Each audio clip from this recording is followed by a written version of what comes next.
Pakistan wants to join the BRICS. There's been speculation for a while now, but on Thursday, their foreign ministry confirmed it. The application has been filed. It is now up to BRICS members. If they agree, Pakistan can join the group. But even if one member disagrees, they can't. So let me ask the obvious question. Will India agree?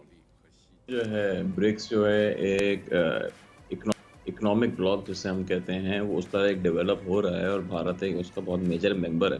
तो obviously उसमें जो है वो भारत पाकिस्तान नहीं चाहता कि पाकिस्तान उसमें आए। लेकिन पाकिस्तान को किसी ने इनवाइट नहीं करा ब्रिक्स में। क्यों?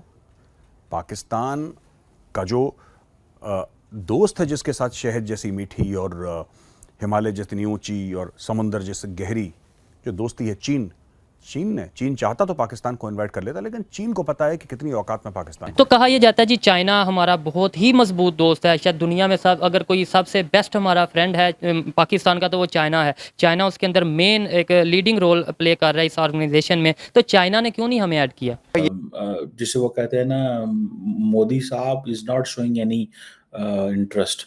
सो इंडिया की जो स्ट्रेटेजिक थिंकिंग है वो थोड़ी सी चेंज हो रही है, और वो ये है कि we have to stay away from all these countries. China ने बहुत कोशिश की कि ब्रिक्स में पाकिस्तान को भी इन्वॉल्व किया जाए या पाकिस्तान को भी ऐड किया जाए, पाकिस्तान का नाम भी शामिल किया जाए, मगर ऐसा हो नहीं पाया और उसकी वजह यही बताई जा रही है कि भारत को पसंद नहीं था। ये भी सीन है कि हम इंडिया डेवलप नहीं कर रहा। इंडिया दुनिया की तीसरी बड़ी इकोनॉमी है, third largest economy in the world India.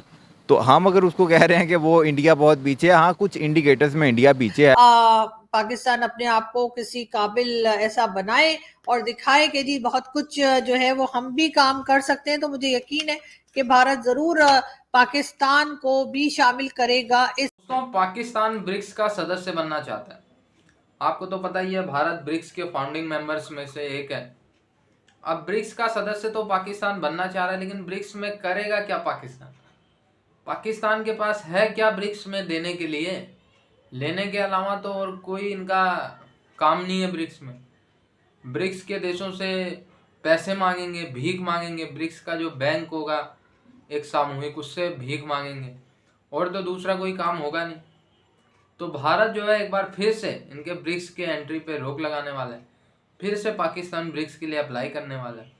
Last year apply किया था, भारत ने वीटो कर दिया था। इस बार भी सेम चीज़ रिपीट होने वाली है। चाइना पैरवी करता है, लेकिन वही चीज़ है कि फाउंडिंग मेंबर्स के पास तो वीटो है, और वीटो करते ही जैसे चाइना यूएन में वीटो कर देता है, वैसे भारत ब्रिक्स में वीटो कर दे रहा है। और चाइना और पाकिस्तान दोनों के मंसूबे पे पानी फिर जा रहा है।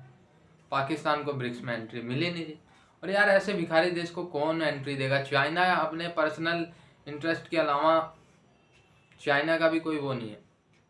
रूस ने भी सीधा कह दिया यार पाकिस्तान की ज़रूरत नहीं है ब्रिक्स में, और कोई देश इंटरेस्टेड नहीं है, सिर्फ चाइना और पाकिस्तान। चाइना कहता है पाकिस्तान को ले लो, और पाकिस्तान कहता है हम आ जाएंगे और तुमसे पैसे मांगेंगे। तो बताओ ये अच्छा लगेगा? खुशामदीद कहते हैं शो में। अच्छा अमान, मुझे ये बताइएगा कि इससे पहले मुझे याद है कि पाकिस्तान को इससे पहले भी दावत मिली थी इस इत्तेहाद में शामिल होने की, जिसको भारत ने विटो किया था। तो अब चूंकि फिर से पाकिस्तान शामिल होने जा रहा है, तो भारत भी इसमें मौजूद होगा। तो किस तरह देख रहे हैं आप ये शमूलियत, इस शमूलियत को और इसके असरात को? देखिए, इसमें जो है ब्रिक्स जो है एक इकोनॉमिक ब्लॉक जिसे हम कहते हैं वो उस तरह एक डेवलप हो रहा है और भारत एक उसका बहुत मेजर मेंबर है।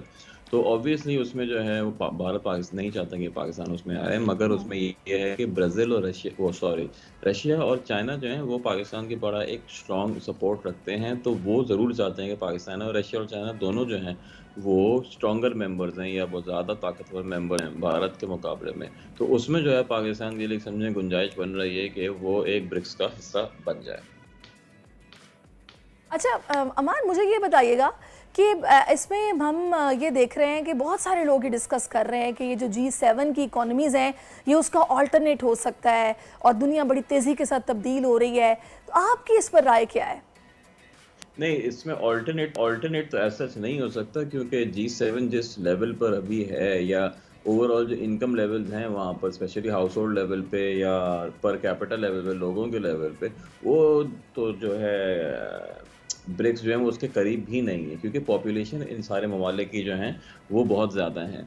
मगर ये है कि obviously in terms of consumption या इंडस्ट्रियल ग्रोथ के हिसाब से बहुत ज़्यादा तेज़ी से ये चीज़ें ये ममालिक जो हैं वो तरक्की कर रहे हैं। तो आज नहीं तो आज से 20 साल 25 साल बाद डेफिनेटली एक मेजर चैलेंज दे सकता है। अच्छा, मुझे ये भी बताया कि जिन कंट्रीज़ को इसमें चूज़ किया गया है, जैसे कि मैंने बताया जनूबी अफ्रीका भी है इसमें, भारत भी है, पाकिस्तान भी है, फिर इथोपिया, मिस्र, ये भी शामिल हो गए हैं।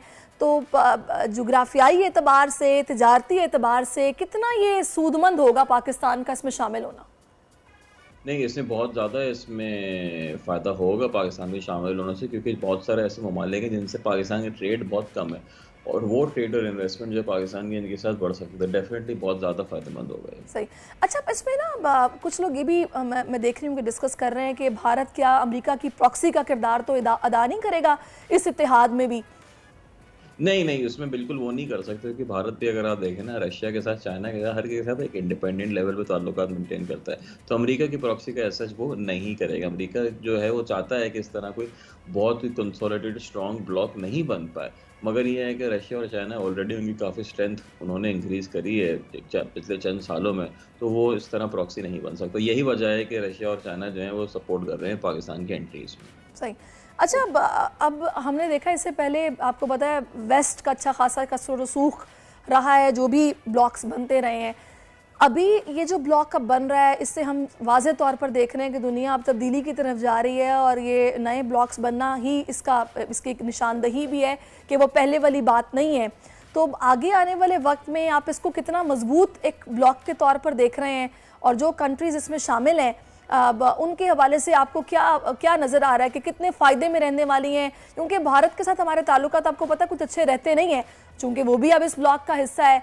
तो कैसे मुमकिन है कि वो फ़ायदा जो कि एक दूसरे को हम पहुँचा सकते हैं, वो वाकई असली मानों में पहुँचे भी? वो देखें, उसमें थोड़ा टाइम लगेगा, क्योंकि अभी तो हम मेंबर बनाएंगे, फिर उसमें बहुत सारी चीज़ें होती हैं। असल जो ट्रेड इन्वेस्टमेंट होती है उसमें शुरू होने में टाइम लगेगा। इंडिया, रशिया, चाइना, ब्राज़ील और साउथ अफ्रीका, ये 5 ममालिक मिलकर एक ऑर्गेनाइजेशन बना चुके हैं जिसका मकसद है इकॉनमी को बेहतर करना। और ये क्योंकि एशिया के रिलेटेड ही सारा मामला है, ऑर्गेनाइजेशन है, तो इसमें पाकिस्तान कहाँ स्टैंड करता है, बल्कि दूर दूर तक स्टैंड नहीं करता। क्यों नहीं स्टैंड करता, ये हम जानेंगे पाकिस्तान के स्टूडेंट से। और कहा यह जाता है कि चाइना पाकिस्तान का बहुत ही पक्का, बहुत ही मजबूत किस्म का दोस्त है, लेकिन चाइना ने फिर इस ऑर्गेनाइजेशन में पाकिस्तान को क्यों नहीं ऐड किया। रशिया की तरफ से भी कहा जाता है कि जी रशिया बहुत अच्छा दोस्त है हमारा, लेकिन रशिया ने भी मुंह नहीं लगा। पाकिस्तान क्यों नहीं ऐड? मेरे ख्याल से तो ये पाकिस्तान के लिए एक बहुत बड़ा नुकसान है, और इसका जो रीज़न है वो शायद पाकिस्तान की पॉलिटिकल जो स्टेबिलिटी है इस टाइम काफ़ी ख़राब है, और इसके अलावा इकोनॉमिक कंडीशन भी बहुत ख़राब है। तो मेरे ख्याल से ये जो ऑर्गेनाइजेशन बनी है, ये तो बनी इसलिए है कि जो इकोनॉमिक कंडीशन है उसे बेहतर किया जाए। तो फिर पाकिस्तान को तो बिल्कुल पहले होना चाहिए था। हाँ, होना तो बिल्कुल पहले चाहिए था, लेकिन मुझे लगता है कि उसको, पाकिस्तान को वहाँ पे रिप्रेजेंट करने के लिए जो हमारे पॉलिटिशियंस हैं वही नहीं अपना किरदार सही से अदा कर रहे हैं। और इसके अलावा मुझे लगता है इंटरनेशनल फोरम पे भी अगर कोई शामिल करना भी चाहे तो मतलब इतना क्लियर ही नहीं है कि आर्मी से इस बारे में डिस्कस करना है या पॉलिटिशियंस के साथ करना है। पाकिस्तान के हवाले से अगर कोई ऐड करना, पाकिस्तान को ऐड करना चाहिए तो उसकी बात। हाँ बिल्कुल, अगर उसको ऐड करना चाहिए, वो करना ही चाहिए, क्योंकि इस टाइम मुझे लगता है कि पाकिस्तान को बहुत ज़रूरत है इस चीज़ की। ठीक है, तो कहा यह जाता है जी चाइना हमारा बहुत ही मजबूत दोस्त है, शायद दुनिया में सब अगर कोई सबसे बेस्ट हमारा फ्रेंड है पाकिस्तान का तो वो चाइना है। चाइना उसके अंदर मेन एक लीडिंग रोल प्ले कर रहा है इस ऑर्गेनाइजेशन में, तो चाइना ने क्यों नहीं हमें ऐड किया? वैसे तो चाइना हमेशा से, चाइना को हम पाकिस्तान का दोस्त ही कंसीडर करते हैं, लेकिन मुझे लगता है कि शायद मे बी चाइना ने सिर्फ अपने इंटरेस्ट को ही मद्देनज़र रखा है। और क्योंकि पाकिस्तान की, बिकॉज मुझे लगता है कि उन्हें भी अच्छा खासा आइडिया है कि पाकिस्तान के इस टाइम क्या हालात है, तो मेरे ख्याल से उन्होंने सिर्फ अपने इंटरेस्ट को ही मद्देनज़र रखा है। तो क्या आप समझती हैं कि आप भी स्टूडेंट हैं, मैं भी स्टूडेंट हूँ, आगे हमने मुल्क को चलाना है, क्या ऐसी पॉलिसीज़ पाकिस्तान को अपनी पॉलिसीज़ में बेहतरी करनी चाहिए जिसकी वजह से हम आगे बेहतर स्टैंड कर सकें, ऐसी ऑर्गेनाइजेशन का हिस्सा बन सकें? सबसे पहले तो मुझे लगता है पाकिस्तान को अपने जो इकोनॉमिक कंडीशन है उस पर बहुत ध्यान देने की ज़रूरत है, क्योंकि जिस तरह महंगाई बढ़ती जा रही है, जो आम आदमी है उसके लिए गुजारा बेहद मुश्किल हो चुका है। तो इकोनॉमी को स्ट्रॉन्ग करें, और इसके अलावा इंटरनेशनल लेवल पे कोलैबोरेट करें डिफरेंट कंट्रीज़ के साथ, और मिलके अपना अच्छा चलाएं पीस और हार्मनी के साथ।